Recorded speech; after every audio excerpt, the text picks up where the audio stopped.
reaches full time. Unfortunately, our game has reached full time here on Soccer 95. Welcome to our final show of Soccer 95. I'm Dave Johnson. On this show, we'll be joined by Steve Goff of the Washington Post, Rick Laws of the USA Today, and you. We want your phone calls to talk soccer at 301-718-2040. 301-718-2040. We're going to go out with a bang with you, so stick around.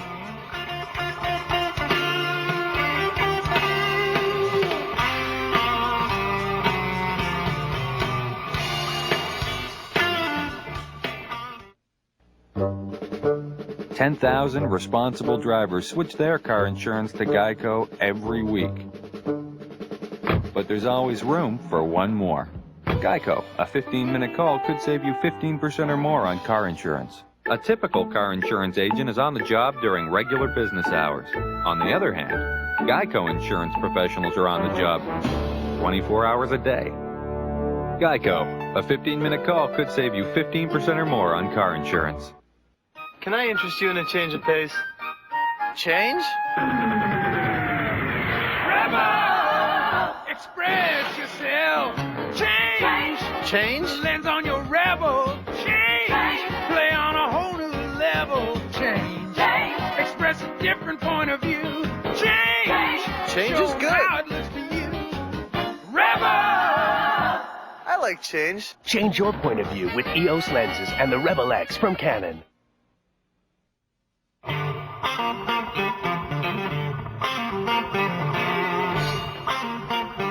Dave Johnson back on Soccer 95 here. We're taking your phone calls on our final show at 301-718-2040. As we always like to start out with some news to update you on what's going on quickly. Let you know Champions League results just in. Porto defeated Aalborg of Denmark 2-0 today. Panathinaikos over Nantes of France 3-1. It was Rosenborg in Group B action against Blackburn. Rosenborg wins 2-1, so Blackburn without a victory. Spartak over Legia of Poland 2-1. In Group C, it was Juventus shutting out Steaua Bucharest 3-0. Rangers and Dortmund, a 2-2 tie. In Group D, Real Madrid 2-0 over Grasshoppers, and Ajax defeated Ferencváros. Rick Laws taught me how to say that, of Hungary 5-1. Steve Goff, Rick Laws have joined us from USA Today. And Rick, we'll start off by asking you this question. Blackburn again losing today. What is it with European teams or English teams when they get into competitions like the Champions League? Blackburn is a perfect example of what happens. Teams get used to playing in the channels of the English division, the 4-4-2. They don't have the tactical wherewithal to be able to raise their game to the new level. Teams like Liverpool have traditionally done well. They pass the ball very nicely, have that good knock-around effect. Blackburn is finding out very quickly what continental football is like. And also Steve Goff of the Washington Post here. He's been with us for years on this show. And Steve, again, what's your take on the Champions League this year? I mean, it's wide open. I mean, in the past we've seen AC Milan be the dominant team, and Ajax came up and won it last year. This year it's really hard to tell. I mean, we're seeing the English team struggling a bit, but of course Milan, with the powerful lineup they have this year, certainly, if they were there, would be a power. They're not there, they're not there. So it's wide open. They're in the UEFA Cup, so that's a good situation to bring up about the Champions League. It's a different lineup this year. Barcelona, another power, no longer part of the Champions League. All right, we're taking your phone calls. You can ask any of the distinguished guests, including myself, a question. 301-718-2040. We say good evening to John from Alexandria. John, what's up? Hello, John. Yes, hello. Can you hear me? Yes, sure can.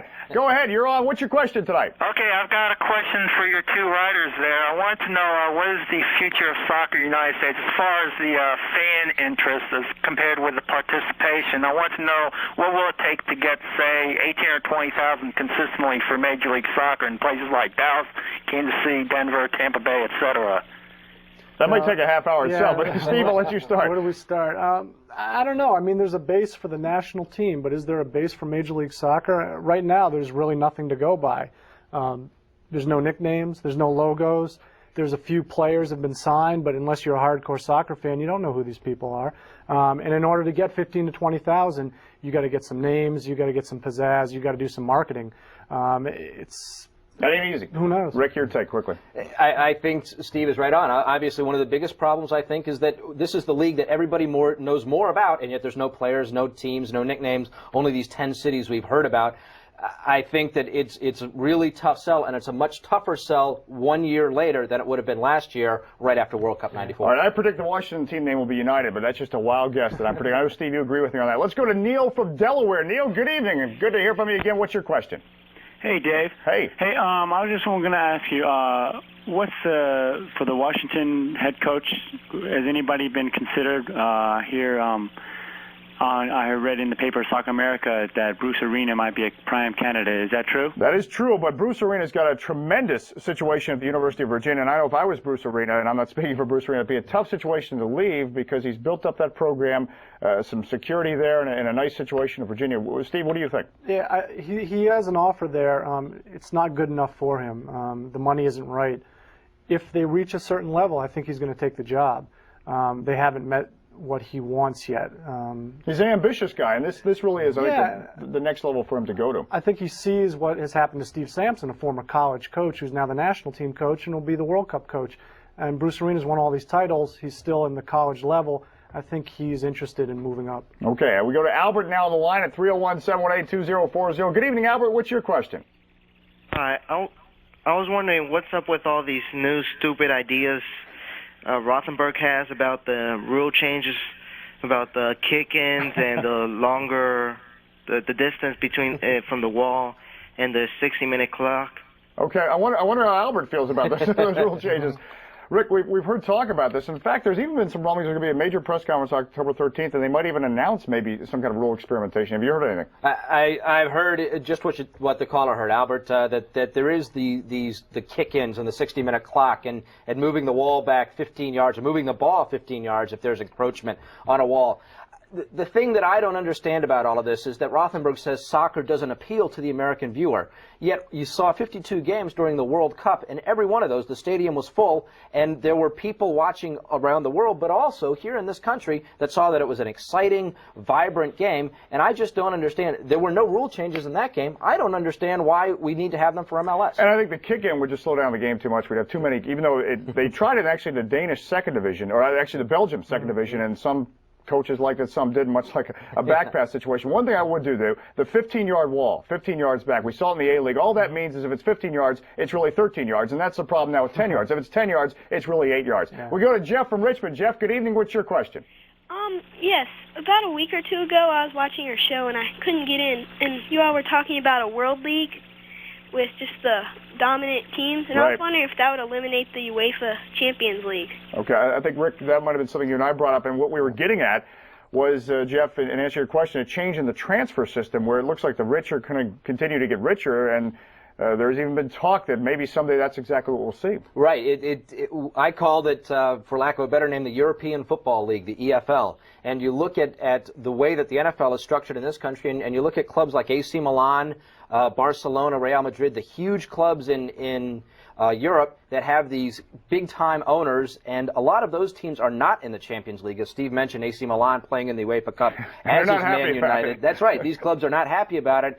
If the transfer system has the dire effects people think it will, then that's the kind of thing that could happen where those big clubs break away and have a European league. Steve, your take quickly. Yeah, it's money, you know. It's money rules the world, money rules soccer, and I don't know. Rules everything, even the show. If we had more, we'd be on next week. All right, let's continue. We have a caller from Washington, D.C. I didn't catch the name, but good evening. What's your question? Yeah, hi. You guys just mentioned England earlier today, and it seems that everyone seems to be a bit down on the English teams performing in the European arenas. However, I'd like to point out that obviously they play a longer season than most European teams, and also I would look for Liverpool to win the UEFA Cup this year. Steve McManaman is playing a very odd role in an English system. He's playing like a roaming back, which is very creative, which isn't very popular in English football. And also Stan Collymore is perhaps one of the up-and-coming strikers or forwards in English football. That's a very good point. And actually, to be fair, they did quite well in the UEFA Cup with the exception of Manchester United. In fact, Collymore's old team, Nottingham Forest, victorious. Liverpool also victorious. Leeds also victorious with a win over Monaco. So they're doing quite well. I think it's just when the Champions League so much is, unfortunately, when the English League, and we can debate till the high heavens where it ranks among the European leagues, they just expect more, and you don't expect a Blackburn to lose to a team like Rosenborg, basically a part-time team from Norway. Right, and the call is well taken in that the English League does. I mean, there's 20 teams now in the English First Division. Last year there were 22. They call it the Premiership over there, the top division. UEFA knows this, and they're putting a considerable amount of pressure on the English League to reduce to 18 teams, like just about every other league in Europe, and I think that's a very important point. All right, also, and one thing, it seems like the Scandinavian teams continue to give English clubs trouble. We should point out, English soccer is huge in Scandinavia. And in fact, one Scandinavian coach mentioned we get so much English soccer up here, we know how to play against them. We go to Gabor, I believe it is, from Brentwood, Maryland. Gabor, good evening. What's your question? Good evening, gentlemen. Good evening. I was hoping that the MLS would emulate the offensive style that the U.S. soccer national team has portrayed. And I believe if they do that, they'll experience similar success drawing the fans and creating the excitement that is inclined to attract the common fan. Additionally, what are we supposed to do, us soccer junkies, when you go off the air? I wish I had an answer for that. You'll still find some soccer in different places. The College Soccer Weekly Series continues, but we'll keep looking, and maybe we'll come back. That's what we hope for. Steve Goff and actually Rick as well, we're all children of the NASL, and I think that's one thing we don't have to worry about is the MLS being offensive, because the NASL was a great offensive league and a very entertaining league. They just overspent themselves. Right. And the thing about MLS is, I mean, it's really going to depend on the coach. It depends who you bring in. For this area, a guy named Pete Caringi at UMBC's name has come up, and he's a very offensive-minded coach. If he became a coach of an MLS team, they're going to be offensive. If Bob Gansler becomes a coach of one of the teams, it won't be quite as offensive, perhaps based on his past with the U.S. national team. So we'll see what happens. We also, though, see it a lot in college soccer, and again, that's the barometer I think you look at is that most of those teams are offensive-minded. I think it's just part of the American nature. We like goals. All right, we go to Bob from Georgetown. Bob, good evening. What's your question? Yeah, I have a question about Marco Van Basten. I'm wondering, with his retirement, does he have a role with Milan still? Like a vice president or something, or a trainer or something like that? Yeah, actually, the story of Marco Van Basten, I'll let you guys jump in. He's just taking some time off. I think really, keep in mind, he's only 30 years old. He didn't expect this to happen. In fact, I looked at a film of the '88 European Championship just a few days ago. Great video, and you think he was at the top then, and granted, that was 7 years ago, but to go out at 30 is not what you expected from Marco Van Basten. I think right now he's just trying to get his head together. That, and as well, obviously the medicine or the operation he had on his ankle maybe isn't quite as advanced as if it was done here in the United States. I think a lot of people talk about the operations he's had done on his ankle, and they just weren't up to snuff. I mean, they just didn't bring the ankle around.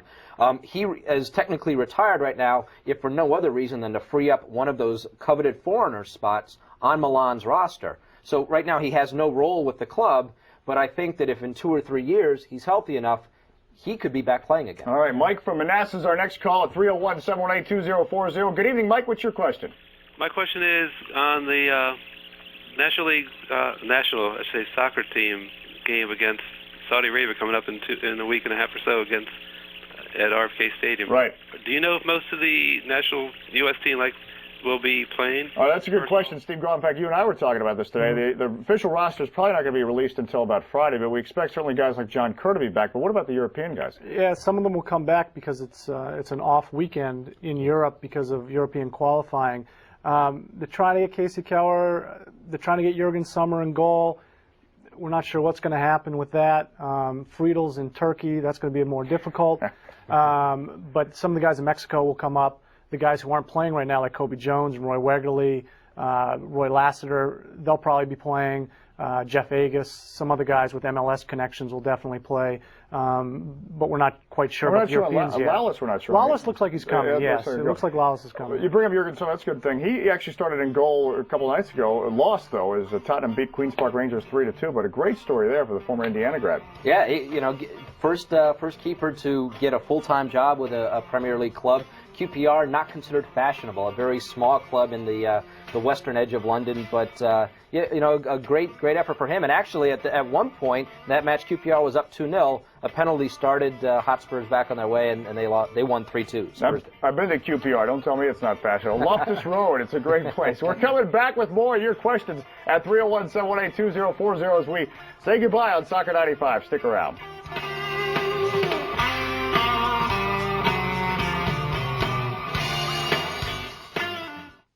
Now we're in the hottest time of the year. So your local Olds retailer is offering the coolest deal of the year. This special announcement is from Oldsmobile. During Oldsmobile's year-end clearance, the price of driving a new Olds just went down, way down. The price of Cutlass Sierras has been reduced $1,500. Every 98 is reduced $1,000. Save $1,500 on Sierras and $1,000 on 98s now during Oldsmobile's year-end clearance. Don't miss it. The curtain begins to fall on the Orioles season that will never be forgotten.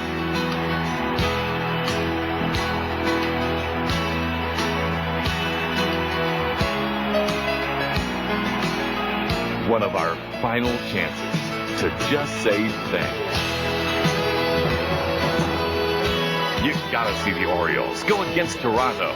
The series final, Wednesday night at 7:30, only on HTS.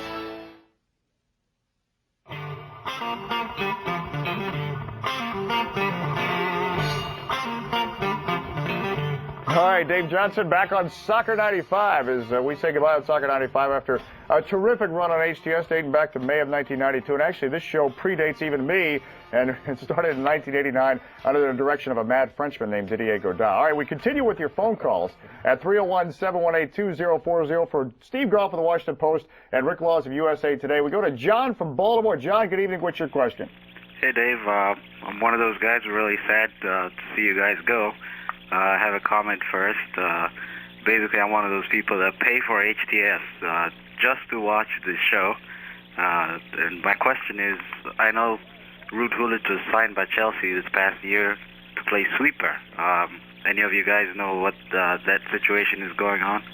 And also want to ask about Frank Rijkaard and his situation right now. Okay, two good questions. Hewlett has done well. In fact, he had I forget who they beat, but he was a big role in a 3-1 win a couple Monday nights ago. Right. Ruud Gullit has just done a great job for Chelsea. From the very beginning, they've raved about his play, playing a sweeper role, but a very free sweeper role where in a lot of times in the match, he actually moves up and he's orchestrating things in the center of midfield, which is really the kind of role that Frank Rijkaard has at Ajax. He's back with the club again. He played so well again. They thought that they were just going to kind of phase him out. Marcio Santos, a great defender on the Brazilian World Club team, they thought that Marcio Santos would play in the center of defense. Well, Rijkaard has forced Marcio Santos to play actually on the back. Right. Yeah, he's on the wing. So Rijkaard kind of that free-roaming, deep-lying midfielder and still a marking back at times. All right, we continue. 301-718-2040. I guess it's Luis, is it, from Greensboro? Yes, hello. I wanted to comment on the issue of British soccer. Being from Europe, I just feel that British soccer is built up here in the States, and it doesn't really have as much talent as it's shown here. And I was wondering if your guys would agree that during maybe the early 90s with Milan and Barcelona, and a lot of strategy that came with their coaches, the British soccer didn't go with it, and they stayed with their own archaic kind of soccer, and that's what has stopped them of making a lot of improvement. That's the way I think we see it there. Good point, Luis. Steve Goff, prehistoric ages, is that where England is stuck right now? Yeah, I don't know. I mean, certainly the national team has been caught in the prehistoric ages. That's a whole other argument. Yeah, we're here, so I can't say what's happening in England exactly, but I think this is an exciting year in England with the English League and a lot of top-line players from Europe now playing there. And maybe Italy's down a little bit. Well, that's a good point, though. Traditionally, the English League has just been English, and this is really one of the first times they've had a great influx of foreigners, as most other leagues previously had, Germany, Spain, and Italy. So maybe that influence will change things, especially tactically. We go to Terry from Laurel. Terry, good evening. What's your question? I'm asking about the latest scoop about Armando Diego Maradona. And I heard lately that he changed, actually he escaped from Argentina to Cuba. So I was wondering, what is he doing right now? Well, it depends on the hour when you're asking about Diego Maradona. I did see the question about, there was talk he was going to go train in Cuba. Right. Last we knew he was in South Korea, but he didn't show up for a promotional appearance. He is supposed to play there September 30th. Right, he is training with the Boca Juniors, who is in South Korea on a promotional tour right now. So he's actually training with the club. He just kind of blew off a number of promotional engagements that the club had and cost the South Korean Football Federation some $2 million in funds. But The ironic thing about Maradona is, yes, he's a personal friend of Fidel Castro, and he did go to Cuba for a week of training plus vacation. And he says he wants to retire there. In Cuba. Whenever that official retirement comes. may happen. Yeah, well, anyway, Cuba is nice this time of year. Let's go to Roy from Alexandria. Roy, good evening. What's your question? Hello? Roy? Yeah. Yes. I am just calling to comment sort of in response to that last guy. I think that one reason that English football is particularly getting a lot of airplay over here, although not as much even on HTS as it used to get, is that it's exciting. I mean, you don't have the people going back with the the four back and a sweeper trying to be completely impregnable and win 1-0. And besides that, I'm just really thrilled about Man United this year. I think they're going to have an exciting season, even though they've lost, so they say, all their big names. I just wanted your comments on that. Okay, all right, good point. One thing we should point about the scoring, though, he's absolutely right. Traditionally, the English League, and there was a great article in Sports Illustrated this summer about it, just bing, bam, boof, they go for it. But you're seeing more scoring now in Germany. In fact, the goals average in Germany is just over 3 a game, and even in Italy, traditionally very stale. I've been looking at some of the goal scoring, and they're up around 2.8 a game, which is up for Italy. Yeah, perhaps it's just the individual talent that's taking over now, and just a more offensive mindset. Some of those things that came off the last World Cup and going forward, maybe those are starting to take form in the leagues now. All right, my good friend Frank OLSZEWSKI from Towson State, the head coach, joins us on the line. Had a big win over the University of Maryland. Debuts this week at the Soccer America poll at number 17. Frank, good evening. What's going on? Hey, Dave. Good to talk to you. Thanks a lot for all your support over the years. I tell you what, it's really going to be a shame to see you guys go. Well, hopefully it's just temporary, and we're going to try to keep getting as much soccer on as possible. You know, I held up the Baltimore Sun article for you on the National Game of the Week last week, just to give you a little plug. All right, I appreciate it. Hey, I really didn't have a question. I didn't really have any question tonight. I just wanted to, let everybody know that you guys have just done a yeoman's work in terms of soccer in the community. Okay, I'll have to look up yeomans. I went to Towson State. That's a big word for no. That's right. Franks, thanks so much, and best of luck with the program. All right, Frank OLSZEWSKI joining us, and indeed, if we can touch on college soccer briefly, Steve Goff, what a huge win that was last week for Towson State over Maryland. Although, to credit Maryland, they came back, beat Duke on the road. Yeah, it's really an incredible week. I mean, Maryland loses up at Towson. Towson's undefeated, number 17, and certainly a team in the region to watch out for, along with the traditional teams like Loyola and James Madison, and of course Virginia. And then Maryland bounces right back and wins at Duke. Goes from number 3 to number 2. So, what does that say for Towson State? Perhaps 17 is a little too low. Maybe they should be higher. That's right. All right. A great story, though, for Towson State. What a job Frank's done with that program starting in back in 1982. And again, Towson State, a great school. It produced me. Let's go to Paula from Falls. Is it Paula from Falls Church? No, Talal. I'm sorry. Go ahead. Good evening. What's your question? Yes. What's going to be the alternative program when you finish this Soccer 95? And about the game between Saudi Arabia and the United States, are you going to show that on TV? Okay, yeah, the U.S.-Saudi Arabia game is going to be aired on ESPN. I believe they carry that. As you know, the United States games vary from ESPN to Prime. It depends on the game. But this particular one, you can check your guide for when it airs, but it will be on ESPN. Let's go to Matthew from, is it Alabama? Must be on a dish down there. Matthew, good evening. What's your question? I just wanted to say something about Major League Soccer. I agree with the guy from USA today. Yeah. I think these rules are just crazy. 60-minute clock. I went to a USIS jail here in Birmingham. One half took an hour and 15 minutes. And I just think it's dumb. I think he should let the game speak for itself.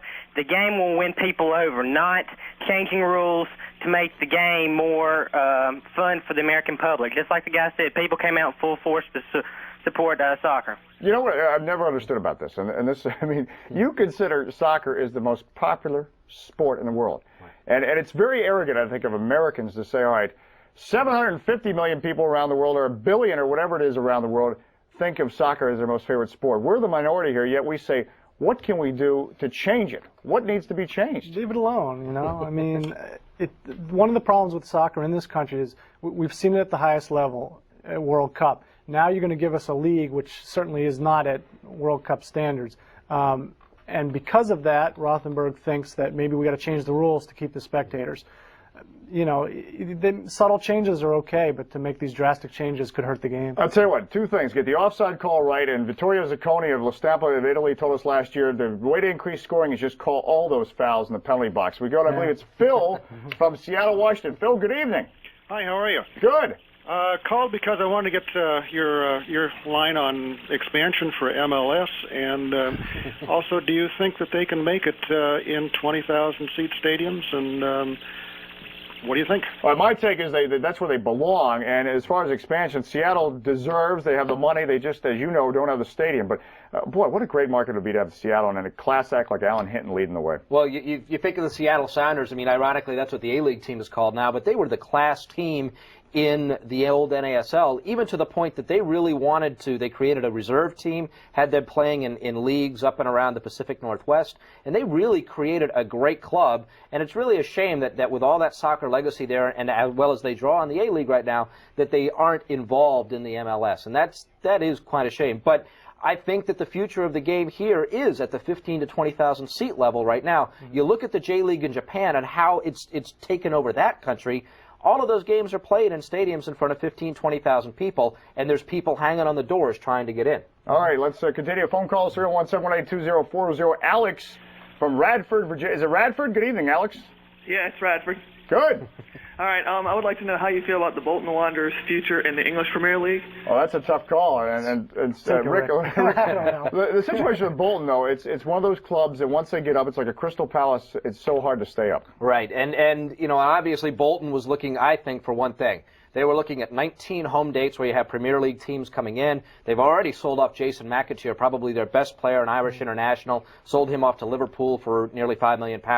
Alan Stubbs is coming here in the next week or two. He's going to be sold off. Bolton was looking for the big payday, and they'll be back in the Ensley League First Division next year, I think. All right. Well, great phone calls as always. In the last few weeks, we've loved talking to all the viewers, and of course, over the last few years, we've loved also hearing from all you viewers who have been so gracious to write us letters. And Steve Goff, been on the show for a lot of years. We always thank you for your time, and best of luck. Keep writing at the Washington Post. Thanks, Dave. All right. And Rick Laws, as always, it's been great to have you on the past couple of years as well, and look forward to more Space in USA Today. Probably the premier soccer paper on a daily basis nationally in the country. Not right. I knew I'd get in trouble with that. I meant nationally. And Washington Post is also national. I can't even leave the last show without getting into trouble. Well, as they say in soccer, I think at this point we've reached full time, so to speak. It's something we didn't want to reach, or maybe you might say we're out of contract and we've been given a free transfer. Doing a weekly show is a very ambitious project, and it was the vision of a gentleman named Didier Godin back in 1989. He believed and still believes it's important for the United States to have a weekly soccer show that is produced in the United States, not only about United States soccer, but to put the whole game in a world perspective, including the United States. But again, it's a very ambitious project, and unfortunately, an ambitious project needs money, and that's in the form of sponsors, and that's something we just simply don't have at Soccer 95. So unfortunately, we do have to say goodbye tonight at Soccer 95. We hope to be back, hope to get back in the game. That's always the hope, but there's so many people to say thank you to. Didier Godin, of course, it was his dream. To Mike McCarty for all the work, all the lost sleep. To Connie Ising, and to you, the viewers. Thanks so much to all the people at HTS. We hope to see you again in the future. Keep kicking.